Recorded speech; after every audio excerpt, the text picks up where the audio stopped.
alaikum, dear students. Today we are starting unit number 5, lesson number 5. That is a short poem, The Rain. This poem consists of 2 stanzas, short stanzas. It is written by W.H. Davies. Now the poem is very simple.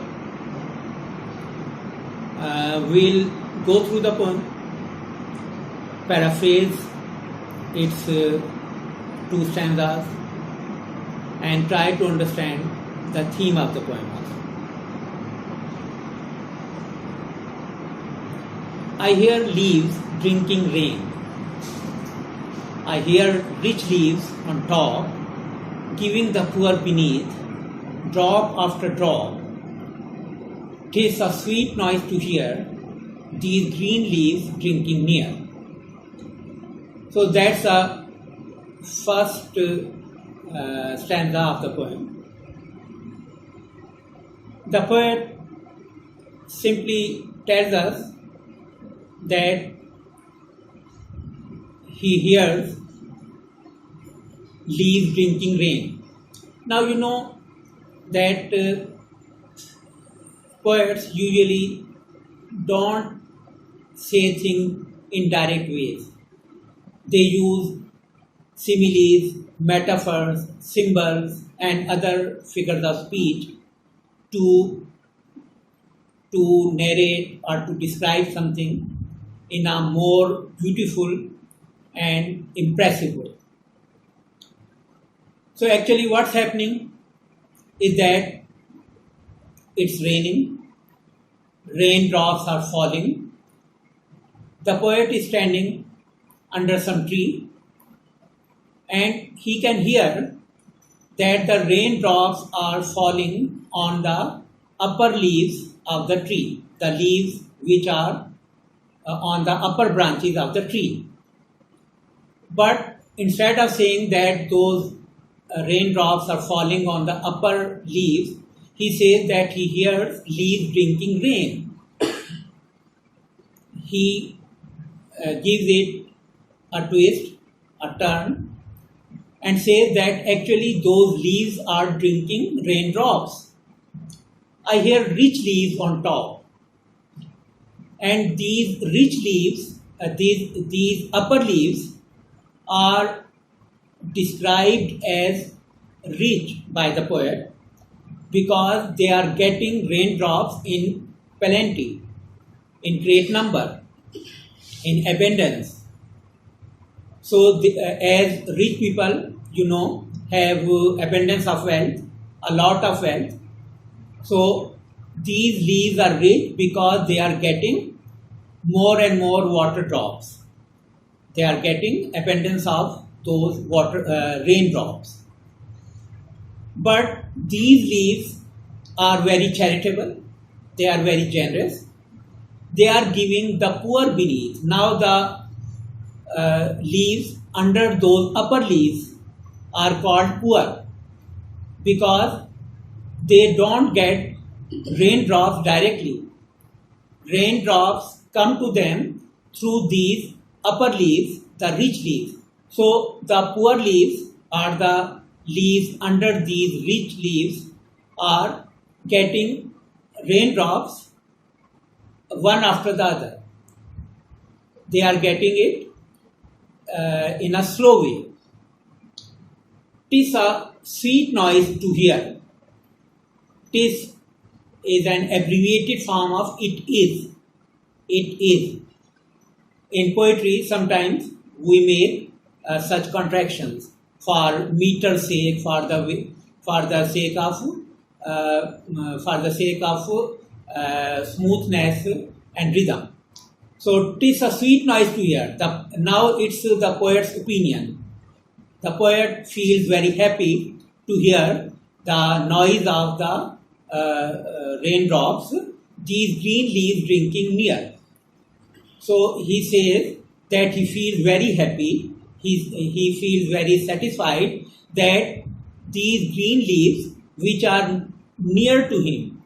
Near to him here means that the leaves which are under the rich leaves, because he is standing under the tree, and the near leaves are basically the leaves which are under those upper leaves. So actually he says that he feels very happy that even these poor leaves are getting raindrops, and they are quenching their thirst, they are satisfying their thirst, they are drinking these raindrops. Then second stanza, and when the sun comes out. Now the rain is going on, the rain continues, but he hopes that after some time the rain is going to stop, and then the sun will come out, the sun will also shine in the sky. So, and when the sun comes out, after this rain shall stop. Ultimately, this rain is to stop, and after that, the sun will again appear in the sky. A wondrous light will fill. Wondrous is wonderful, very beautiful. Wondrous, wonderful.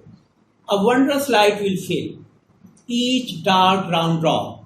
He hopes that when the sun shines, its rays will fill all the raindrops that are on the upper leaves and the lower leaves.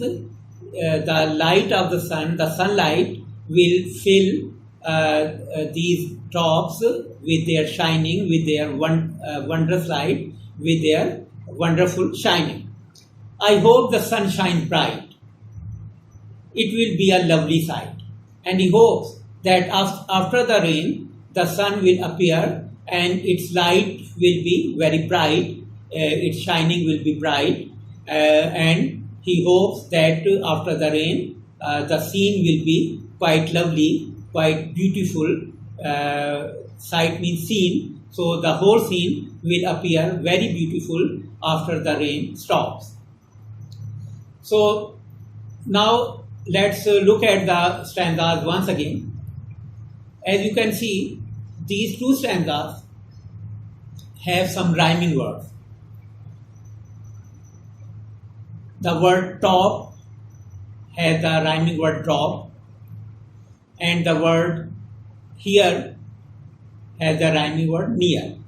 So the line number 2 and line number 4 have the same rhyme, whereas the line number 5 and 6 have another rhyme.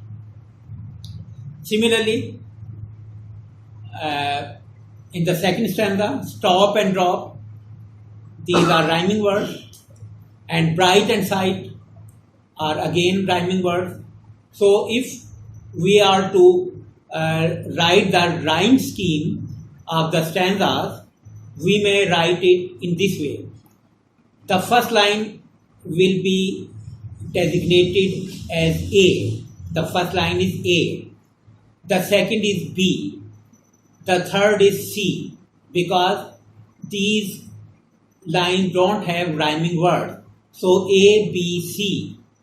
Then again B. A, B, C, B.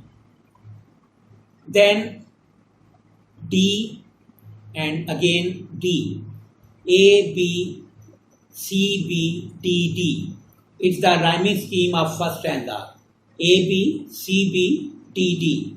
Similarly, the rhyming scheme of second stanza is A, B, C. A, B, C. The first three lines don't have rhyming words, but the fourth line has the rhyming word and it rhymes with the second line. So A, B, C, again B, and third and fifth and sixth line have their own rhyme, so they are D. So again the same rhyme scheme is repeated here, A, B, C, B, D, D. Now let's look at the paraphrase. Paraphrase is basically saying the same thing in your own words. Whatever the poet has said, you are to repeat it in your own words. So it means that you are to give the prose form of the poem, simple form of the poem. The poet says that he hears, even in a paraphrase, you may omit this description. The poet says, you may just start saying, the poet hears the leaves which are full of rain. He says that the rich leaves on top are full of water. The sprinkling of water which falls drop by drop. Sprinkling is drop by drop water. Sprinkle is spraying. As we spray or sprinkle water, its small drops fall here and there. So the sprinkling of water which falls drop by drop on the leaves below creates a music which is sweet to hear. So the music that is being produced by these water drops falling on the lower leaves is very beautiful and very sweet. When the sun appears again, now the paraphrase of the second stanza, when the sun appears again after the rain stops, the wonderful light sparkles each drop. So it will sparkle, it will make each drop shine. In the end, the poet wishes that the sun shines in full brightness and makes the scene lovely. Let's go through the theme also. Theme is the central idea, the focus of the poem. What the poet wants to say, what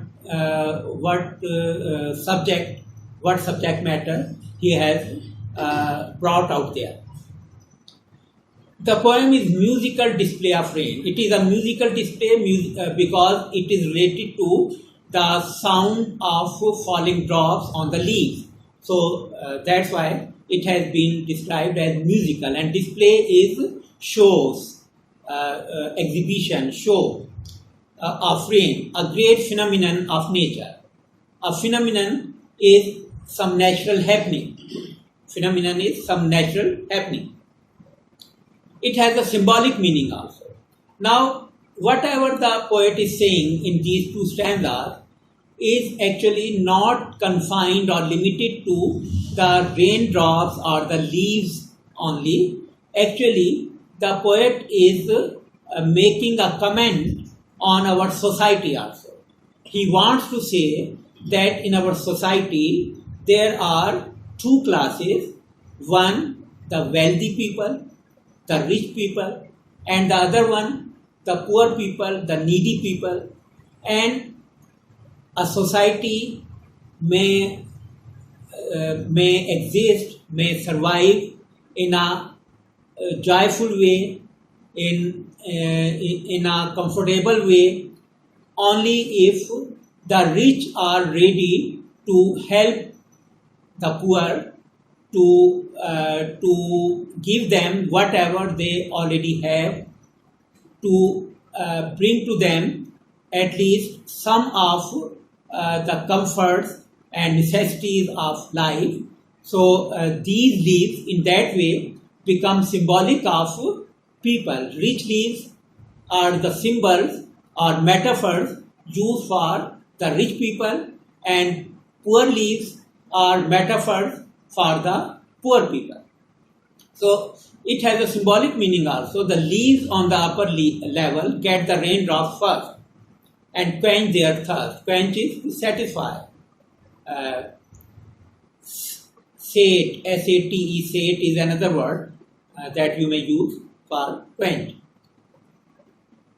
Afterwards, they pass on the drops to the leaves at the level beneath.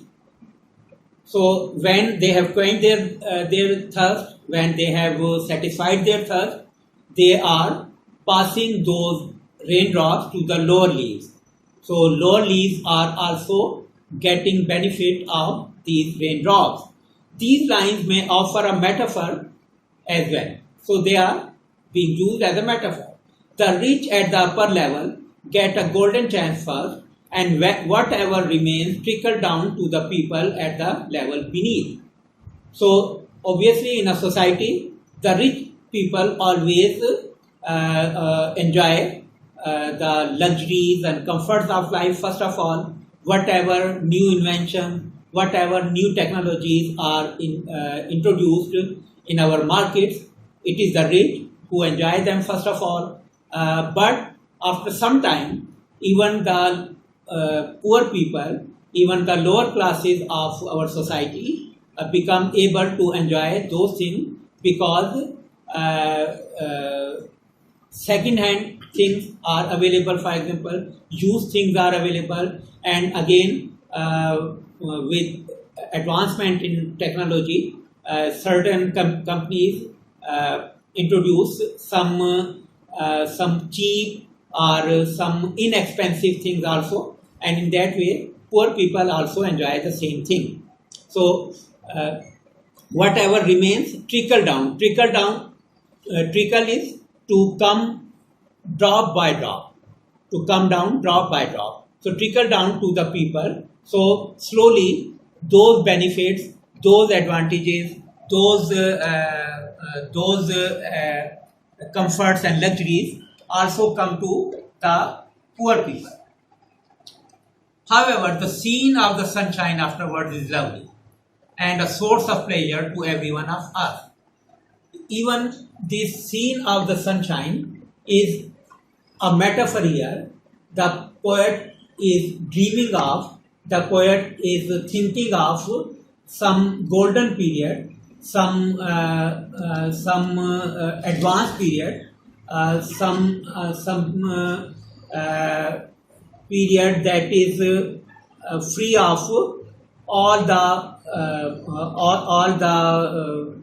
what we can say, all the problems, all the worries, all the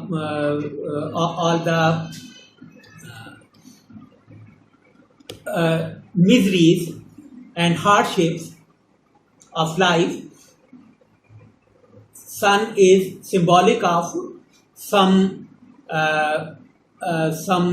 utopian, at least some system that is an ideal system. A utopian system is basically an ideal system. So he hopes that someday there will be an ideal system in society, and in under that system, all will be enjoying comforts and luxuries of life equally. All raindrops will be filled with the sunshine. So that is the message of the poem. That is the theme of the poem. The scene of the sunshine afterwards is lovely. It becomes lovely or beautiful because every drop gets sunlight. Every person gets the luxuries and comforts of life, and a source of pleasure to every one of us. And in that way, it becomes a source of joy for every human being. So that's your poem and its explanation with paraphrase and theme. Thank you very much.